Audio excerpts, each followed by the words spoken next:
Bienvenue à tous et à toutes. Alors, nous poursuivons cette série de vidéos sur le cours de marketing. Là, nous allons faire la suite de la troisième partie du cours qui est le marketing stratégique. Dans la vidéo passée, on avait expliqué un peu ce que c'était que la matrice SWOT. Également, nous avons parlé de la segmentation et les critères de segmentation. Dans cette vidéo, nous allons aborder le point du ciblage qui permet d'appliquer le marketing avec précision. Voilà, également, nous allons voir le positionnement et nous allons considérer ce que c'est que la carte perpétuelle de positionnement. Alors, le ciblage. Le ciblage consiste à évaluer les différents segments du marché visé et à sélectionner ceux sur lesquels l'entreprise va concentrer ses efforts marketing en cohérence avec ses objectifs et ses compétences et ses ressources. Alors, 3.1. Les différentes stratégies de ciblage. Plusieurs stratégies de ciblage peuvent être distinguées. Stratégie de couverture globale du marché, marketing de masse. L'entreprise décide de s'adresser à l'ensemble du marché, donc le même mix marketing pour l'ensemble du marché cible. Cette stratégie, même si elle nécessite des gros moyens, elle permet de faire des économies d'échelle. Cependant, très peu d'entreprises recourent actuellement à cette stratégie. Exemple, les compagnies aériennes low cost offrent le même produit à toute la clientèle, même si les prix sont différents d'un client à un autre. Le cas de Air Arabie, de Ryanair 24. Alors, le choix de plusieurs segments marketing segmentés ou différenciés. L'entreprise propose pour chaque segment un produit ou une marque, par exemple le produit P1 pour le segment 1, le produit P2 et le produit P3 pour le segment 3.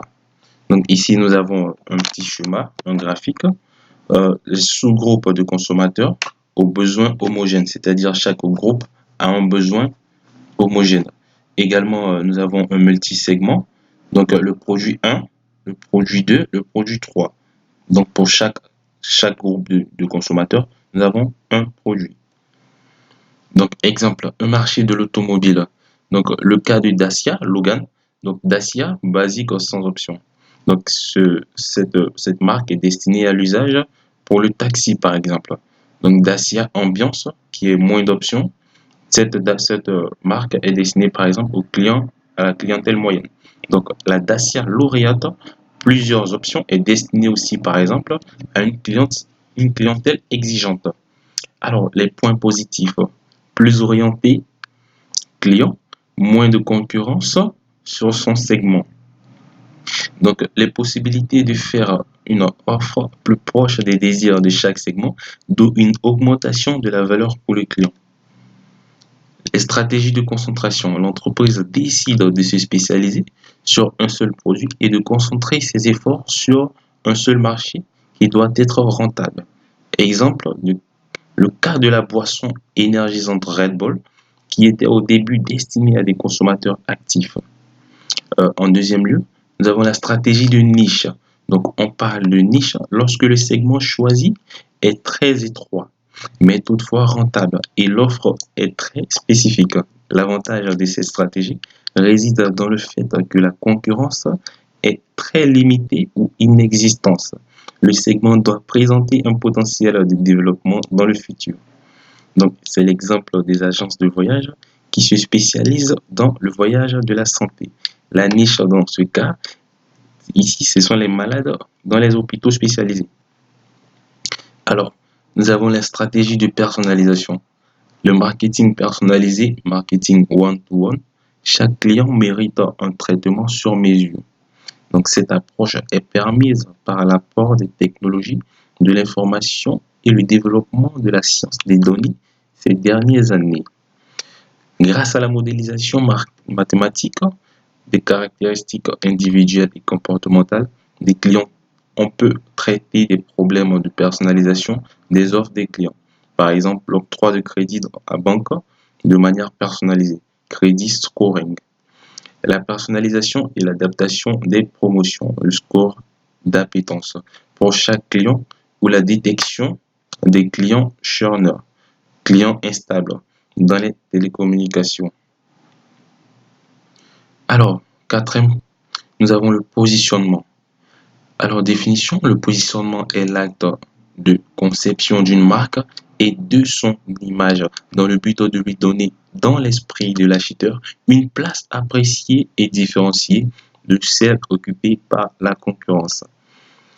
Il consiste à donner à un produit une configuration, soit ça peut être un attribut ou une image ou des bénéfices, qui vise à mieux répondre aux besoins d'une clientèle visée. Pour connaître le positionnement d'une marque, il suffit de se poser les questions suivantes. Quand vous entendez la marque, par exemple Dacia Logan, alors quelle pensée vous vient spontanément à l'esprit? Dacia Logan, donc c'est une voiture économique à bas prix. Ryanair, par exemple, la compagnie aérienne low cost à bas prix. Emirates, compagnie aérienne, par exemple, qui se distingue par la qualité du service. Donc, nous allons voir l'univers de référence et l'univers de référence du positionnement, univers de différence et univers de référence. Alors, le positionnement est apparu nécessaire du fait de l'encombrement des marchés. Peu de segments de marché sont encore aujourd'hui vides, surtout en grande consommation. Il est donc apparu nécessaire d'être identifiable, d'être différent. Le positionnement se définit par rapport à deux univers, l'univers de référence ou l'univers d'identification et l'univers de référence, le point de différenciation. Alors, nous allons voir ici maintenant la carte perpétuelle de positionnement qui est très importante en termes de positionnement. D'abord, définition. Pour illustrer les perceptions des consommateurs, on utilise les cartes perpétuelles, les cartes perceptuelles, pardon. Elles permettent de situer notre produit par rapport aux attentes des consommateurs, les axes, aux marques concurrentes. Exemple, donc dans le groupe 1, nous avons ce graphique, le prix de notre produit.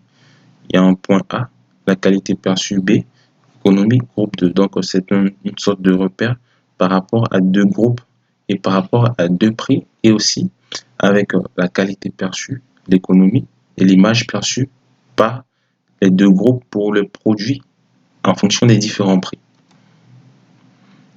Comment interpréter cette carte? Les perceptions des consommateurs sur les axes. L'axe 1 propose la qualité perçue et l'image perçue. Autrement dit, oppose les marques perçues comme des marques de qualité A et B, des marques ayant une forte image par exemple, toutes les marques du groupe 1. Donc l'axe 2, c'est l'axe de l'économie. Il oppose les marques perçues comme chères. Aucune marque sur cet axe. Des marques économiques, toutes les marques du groupe 2. Donc les oppositions concurrentielles des marques. Les marques A et B sont très proches. Ils ont donc le même positionnement. Ici, la qualité. Il y a donc une forte concurrence entre ces deux marques. Alors, toutes les marques du groupe 1 ont le même positionnement, image de marque, et sont très proches. Donc, il existe une forte concurrence entre ces marques. Marques du groupe 1. Toutes les marques du groupe 2 ont le même positionnement, marque économique, et sont très proches. Donc, il existe une forte concurrence au sein du groupe 2. De même, il n'existe aucune concurrence entre A et C, puisque ils sont loin de l'autre et ont donc des positionnements différents. Existe-t-il une position confortable pour un nouveau entrant sur le marché? Il semble que l'espace en haut du côté de l'axe 2 n'a pas été conquis par aucun concurrent. Un positionnement prix cher, produit de luxe semble pertinent, mais il faut s'assurer de l'accessibilité sur ce segment. Alors, existe-t-il une demande potentielle pour ce segment? Est-il techniquement possible de réaliser des produits de luxe ou chers? Donc, ici, le 27 qui est inséré est une erreur. Alors, nous poursuivons avec la démarche de construction d'une carte perpétuelle. D'abord, la démarche. Premièrement, le focus group. Il s'agit de sélectionner des marques, identification des différents attributs. Ensuite, le questionnaire. Nous avons les comparaisons. Donc, comment il faut interpréter cette carte? Les perceptions des consommateurs. L'axe 1, c'est l'axe relatif au mode de distribution des dentifrices. Il oppose les marques vendues en pharmacie et donc perçues comme chères. Par rapport aux marques en distribution traditionnelle, ces marques sont perçues comme sympathiques ou agréables. Donc l'axe 2, il y a une opposition entre les marques cosmétiques qui apportent de la blancheur, goût agréable et les marques de traitement des caries dentaires. Le positionnement des marques, on distingue trois groupes, les marques cosmétiques, les marques anticaries et les marques paramédicales. La concurrence est forte à l'intérieur de ces groupes, puisqu'ils sont sur le même positionnement et par conséquent, aucune concurrence entre les trois groupes, puisqu'ils sont sur des positionnements différents. Existe-t-il un espace non conquis pour un entrant potentiel? Il semble que sur l'axe 1, il existe un espace vide sur le côté, positionnement ludique, produit sympathique en distribution. Mais on doit se poser des questions sur la pertinence d'un tel positionnement. De la même façon, on interprète cette carte, il existe un espace vide dans le cadran 1. Mais on doit donc se poser les questions suivantes. Y a-t-il des acheteurs en nombre suffisant pour ce positionnement et un potentiel de profit satisfaisant? Est-il techniquement possible de réaliser un produit pour cette niche?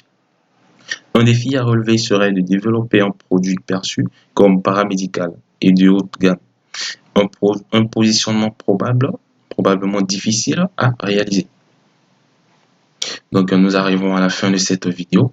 Merci de l'avoir suivi. Donc n'oubliez pas de mettre vos commentaires dans la partie des commentaires et à poser vos questions dans cette partie-là. N'hésitez pas également à vous abonner et à liker sur la chaîne d'étudiants qui propose un contenu très large. Allez également revoir les anciennes vidéos pour pouvoir vous imprégner du cours de marketing. Sur ce, je vous dis à la prochaine et bon courage pour vos révisions.